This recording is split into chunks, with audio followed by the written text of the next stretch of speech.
Olá, bem-vindo ao canal Revisão de Biologia. Hoje a gente vai mergulhar fundo em um dos tecidos mais versáteis e importantes do nosso corpo, o tecido conjuntivo. Vamos entender o que ele é, do que é feito, quais são seus tipos e, claro, por que ele é tão cobrado nas provas. Prepare-se para uma revisão completa. Lembrando que sempre que possível, respondemos perguntas nos comentários.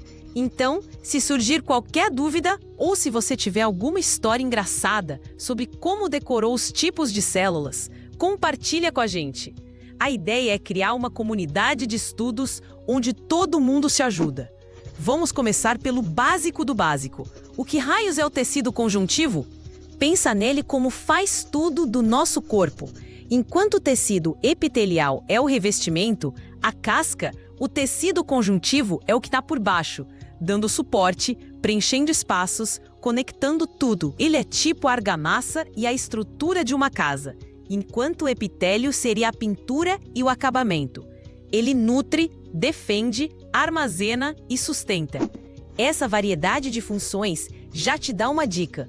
Não existe um único tipo de tecido conjuntivo, mas sim uma família inteira deles. A principal característica que une todos os tecidos conjuntivos e os diferencia dos outros, como o epitelial, é a sua composição. Eles são formados por dois componentes principais, as células e a matriz extracelular, que a gente vai chamar de MET. A grande sacada aqui é que na maioria dos tecidos conjuntivos, as células ficam bem separadas umas das outras, mergulhadas nessa matriz abundante. É o oposto do tecido epitelial, onde as células são todas juntinhas, coladas umas nas outras. Vamos desmembrar essa tal de matriz extracelular. Ela é a substância que preenche o espaço entre as células e é composta por duas partes, a substância fundamental amorfa e as fibras. Calma, os nomes são feios, mas a ideia é simples. A substância fundamental amorfa é como um gel incolor, viscoso, rico em água, proteínas e polissacarídeos. Pense nela como um gel de cabelo super tecnológico que preenche tudo, hidrata o tecido e permite a passagem de nutrientes e gases entre as células e os vasos sanguíneos. Ela é o meio de transporte e o amortecedor do tecido. A outra parte da matriz são as fibras. Elas são como as vigas e os cabos de aço da nossa construção. Existem 3 tipos principais de fibras que você precisa conhecer para a sua prova. Primeiro, as fibras colágenas. Elas são as mais abundantes no nosso corpo, formadas pela proteína colágeno. São extremamente resistentes à tração, tipo uma corda de navio. Elas garantem a força e a resistência do tecido. Quando você puxa sua pele, é o colágeno que impede que ela rasgue. Depois temos as fibras elásticas. O nome já entrega tudo, né? Elas são formadas principalmente pela proteína elastina e dão elasticidade aos tecidos. Elas conseguem se esticar e voltar à forma original, como um elástico de cabelo de altíssima qualidade. Onde a gente precisa disso? Artérias, pulmões, pele, lugares que precisam se expandir e contrair constantemente. Por fim, temos as fibras reticulares. Elas são, na verdade, um tipo especial de colágeno, o colágeno tipo 3, só que muito mais fininhas e delicadas. Elas não formam feixes grossos como as outras fibras colágenas. Em vez disso, elas se organizam em uma trama, uma rede tridimensional parecida com uma rede de pesca. Essa rede serve de suporte para células de órgãos como o fígado, o baço e os linfonodos, criando um andaime para tudo ficar no seu devido lugar. Agora que entendemos a matriz, vamos falar das células, os operários do tecido conjuntivo. Existem células fixas, que nascem, vivem e morrem ali, e células transitórias ou móveis, que vêm da corrente sanguínea e ficam um tempo no tecido para executar alguma função específica. A célula principal, a estrela do show, é o fibroblasto. O nome já diz, blasto significa jovem, que produz algo. Então, o fibroblasto é a célula que produz a matriz extracelular. É ele que sintetiza e libera as fibras e a substância fundamental. Ele é o grande construtor. Quando o fibroblasto envelhece e diminui sua atividade, ele passa a ser chamado de fibrócito. Outra célula super importante é o macrófago. Pensa no macrófago como a equipe de limpeza e segurança do tecido.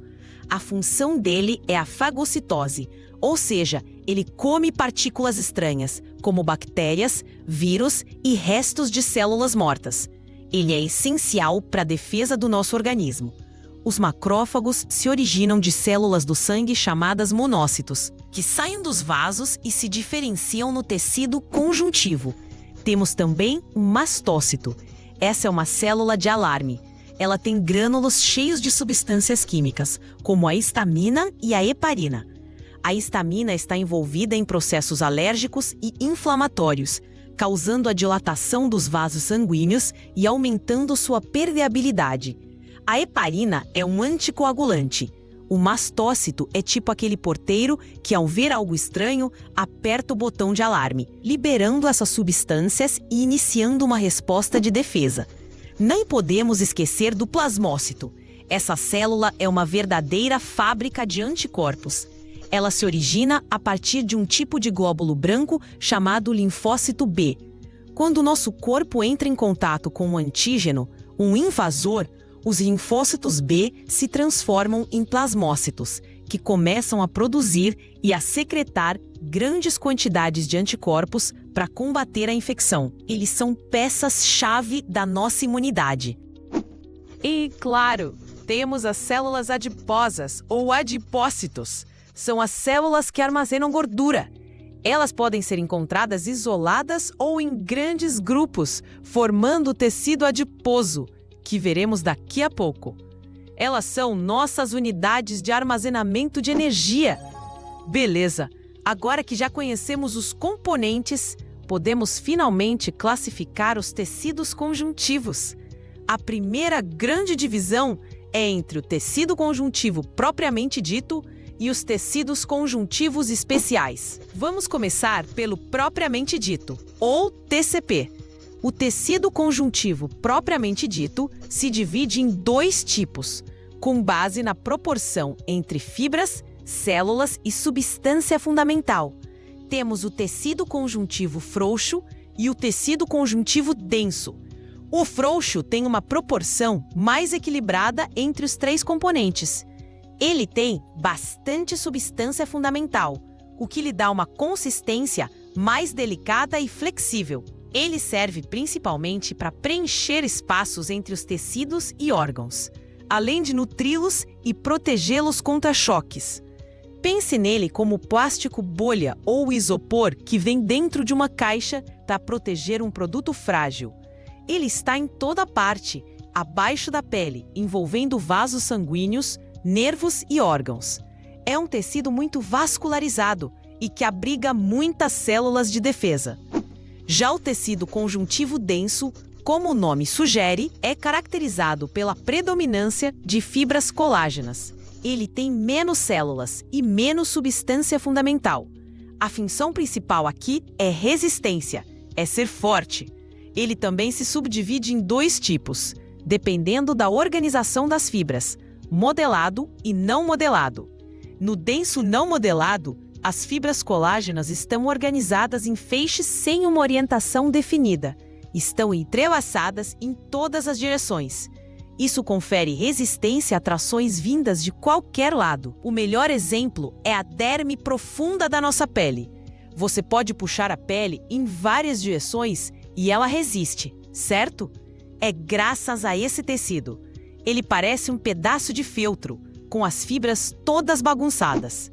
Já no denso modelado, as fibras colágenas estão organizadas de forma paralela, todas na mesma direção. Isso cria uma resistência gigantesca a tensões em um único sentido. Pensa num cabo de aço. Onde a gente precisa disso? Nos tendões, que conectam os músculos aos ossos. E nos ligamentos, que conectam os ossos entre si. Eles precisam aguentar a força da contração muscular, puxando sempre na mesma direção. Fechamos a parte do tecido conjuntivo propriamente dito. Agora vamos para a parte mais legal, os tecidos conjuntivos especiais. São tecidos que se originaram do conjuntivo, mas se especializaram tanto em uma função que ganharam nomes e características próprias. São eles o adiposo, o cartilaginoso, o ósseo, o sanguíneo e o hematopoético. Vamos começar pelo tecido adiposo. Ele é formado basicamente por um amontoado de adipócitos, as células de gordura. A principal função dele é servir como reserva de energia. Quando comemos mais calorias do que gastamos, o excesso é convertido em gordura e armazenado nessas células. Mas não é só isso. O tecido adiposo também funciona como isolante térmico, ajudando a manter a temperatura do corpo, e como amortecedor mecânico, protegendo órgãos como o coração e os rins contra pancadas. Além disso, hoje sabemos que ele também produz hormônios, como a leptina, que regula o apetite. Existem dois tipos de tecido adiposo, o unilocular e o multilocular. O unilocular, também chamado de gordura branca ou amarela, é o mais comum em adultos. Cada célula tem uma única e grande gota de gordura que ocupa quase todo o citoplasma, empurrando o núcleo para a periferia. O multilocular, ou gordura parda, é mais comum em recém-nascidos e animais que hibernam. Suas células têm várias gotículas de gordura pequenas e muitas mitocôndrias. A função principal desse tecido não é armazenar energia, mas sim gerar calor para aquecer o corpo. É uma pequena usina de aquecimento. Saindo da gordura, vamos para o tecido cartilaginoso. A cartilagem é um tecido firme, mais flexível. Pega na sua orelha, no seu nariz. Isso é cartilagem. Ela serve de suporte para tecidos moles, reveste as superfícies das articulações para facilitar o deslizamento dos ossos e é o molde para a formação de muitos ossos durante o desenvolvimento. Uma característica fundamental da cartilagem e que sempre cai em prova é que ela é avascular, ou seja, não tem vasos sanguíneos. E como as células se nutrem, professora? Ótima pergunta! A nutrição acontece por difusão, a partir de um tecido conjuntivo denso que envolve a cartilagem, chamado pericôndrio. Essa ausência de vasos faz com que a cicatrização da cartilagem seja muito lenta ou até mesmo inexistente. Uma lesão na cartilagem do joelho, por exemplo, é um problemão. As células da cartilagem são os condroblastos, que são as células jovens que produzem a matriz cartilaginosa, e os condrócitos, que são os condroblastos maduros, já aprisionados dentro de pequenas cavidades na matriz que eles mesmos produziram, chamadas de lacunas. Existem 3 tipos de cartilagem, dependendo da quantidade do tipo de fibras na matriz. A cartilagem hialina é a mais comum. Tem uma aparência translúcida, meio vítrea. Ela forma o esqueleto do feto, recobre as articulações e está presente no nariz, na traqueia e nos brônquios. É o teflon das nossas articulações. A cartilagem elástica é parecida com a hialina, mas tem uma grande quantidade de fibras elásticas, o que a torna bem mais flexível. Onde a gente a encontra? Na orelha e na epiglote, aquela portinha que fecha a laringe quando a gente engole. Por fim, a cartilagem fibrosa, ou fibrocartilagem, é a mais resistente. É uma mistura de tecido conjuntivo denso com cartilagem hialina. Tem muitos feixes de colágeno. Ela é encontrada em locais que suportam muita pressão, como os discos intervertebrais, na nossa coluna e os meniscos do joelho. É um amortecedor de carro super robusto. Agora, se a cartilagem é o suporte flexível, o tecido ósseo é a viga de sustentação principal do nosso corpo. É um tecido conjuntivo especializado, cuja principal característica é ter a matriz extracelular mineralizada, ou seja, cheia de sais de cálcio. Isso torna extremamente rígido e resistente, perfeito para as funções de sustentação do corpo, proteção de órgãos vitais como o cérebro e o coração, e para servir de alavanca para a ação dos músculos, permitindo o movimento. Mas o osso é muito mais que um suporte passivo. Ele também é um grande reservatório de cálcio e outros minerais, essenciais para várias funções do corpo. E olha que incrível! Dentro de alguns ossos, na medula óssea, é onde as células do nosso sangue são produzidas. Um osso é um órgão vivo que está em constante remodelação. As células do tecido ósseo são 3: os osteoblastos, os osteócitos e os osteoclastos. Os osteoblastos são as células jovens que produzem a parte orgânica da matriz óssea. São os pedreiros do osso. Conforme produzem matriz, eles acabam ficando presos dentro dela em lacunas e se transformam em osteócitos, que são as células maduras responsáveis pela manutenção do tecido. Os osteoclastos são células gigantes, multinucleadas, cuja função é reabsorver a matriz óssea, ou seja, destruir o osso. São a equipe de demolição. Essa atividade conjunta de osteoblastos e osteoclastos permite que o osso se remodele e se adapte às tensões que sofre. Estruturalmente, podemos dividir o osso em 2 partes: o osso compacto e o osso esponjoso. O osso compacto é a parte externa, densa e maciça. O osso esponjoso fica na parte interna e tem uma aparência de esponja, com vários espaços e trabéculas. É nesses espaços que encontramos a medula óssea. Continuando nossa viagem pelos tecidos especiais, chegamos ao tecido sanguíneo. Sim, o sangue é considerado um tipo de tecido conjuntivo. A grande diferença dele é que sua matriz extracelular, o plasma, é líquida. Essa característica permite que o sangue flua por todo o corpo, exercendo suas inúmeras funções: transporte de gases, como oxigênio e gás carbônico, transporte de nutrientes, hormônios e excretas, defesa do organismo e regulação da temperatura. O sangue é composto pelo plasma e pelos elementos figurados. O plasma corresponde a cerca de 55% do volume sanguíneo e é formado basicamente por água, onde estão dissolvidas proteínas, sais minerais, glicose e outras substâncias. Os elementos figurados são as células e fragmentos de células que flutuam no plasma. Temos as hemácias, também conhecidas como glóbulos vermelhos ou eritrócitos. Nos mamíferos, são células anucleadas, em formato de disco bicôncavo, cheias de uma proteína chamada hemoglobina. É a hemoglobina que se liga ao oxigênio nos pulmões e o transporta para todas as células do corpo. Temos também os leucócitos, ou glóbulos brancos. Eles são o exército de defesa do nosso corpo. Existem vários tipos, cada um com uma função específica no combate a infecções e agentes estranhos. Podemos dividi-los em granulócitos, como os neutrófilos, eosinófilos e basófilos, e agranulócitos, como os linfócitos e monócitos.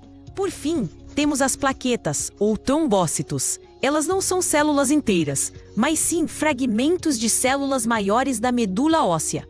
A função principal das plaquetas é participar do processo de coagulação sanguínea. Quando um vaso é lesionado, elas se agregam no local para formar um tampão e estancar o sangramento.